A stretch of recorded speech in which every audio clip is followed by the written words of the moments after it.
पचोड़ा तहसील के लोहारा गांव की विधवा महिला को लाठी डंडों से पीटा, 1 महीने बाद भी कोई केस दर्ज नहीं। महाराष्ट्र के जलगांव में महिला सुरक्षा का मुद्दा सामने आया है।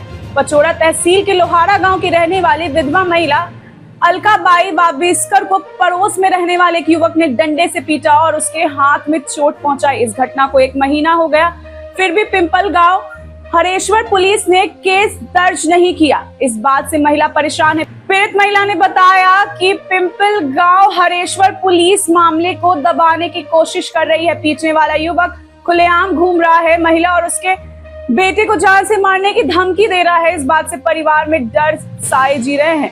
उसके खिलाफ तुरंत केस दर्ज की कार्रवाई नहीं की गई तो वह महिला जिला पुलिस अध्यक्ष माननीय श्रीकांत भिवरे साहब से मिलकर शिकायत करने वाली है। अलकाबाई वाबिस्कर कुठले राहणार तुम्ही? लोहाऱ्याची. आणि काय झालं होतं? काय नाही, मी तो असेच समजायला गेली.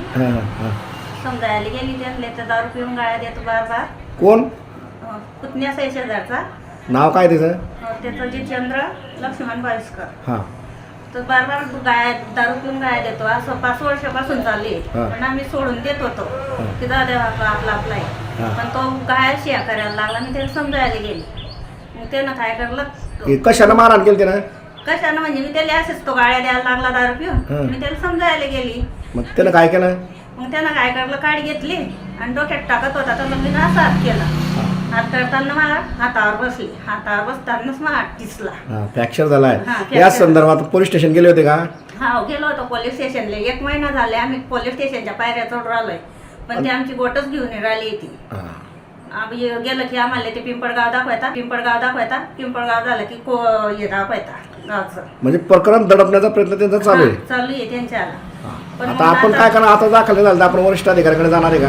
हा, मग आता आमच्याला इलाजच नाही ना. तो आता सुगट कशा मशा बाई सारख्या बायकोले गाया देतात तसं इसकट गाया देतो. पहिल्यांदा झालं, पण त्यानं आता सुगट 8 दिवसाच्या पूर्वी सुगट गाया दिल्या. आम्ही बार पोलीस स्टेशनला गेलो पण त्यांना दाबादाबच करून राहिले. ते गोटच घेता नाही. मग आम्हाला इलाजच नाही आता शेवटी. आम्ही कसं दोघी मायले कसं राहतो. त्याच्यापासून तुमच्या जीवाला धोका असं वाटतं का तुम्हाला? हा, धोका आहे म्हणजे तो मर्डर करायचं म्हणतोय की मी दारू पिऊन यांचं मर्डर करेन बापा. आधी एखाद्या टायमाले मर्डर घरी नसतं, मी नसते घरी. एखाद्या टायमाला पोरग्याच राहतो. पोरग्या नसला तर मीच राहते. बरोबर. घर शेजारी आहे. काय सांगता येतं दारूवाल्या लोकांचं.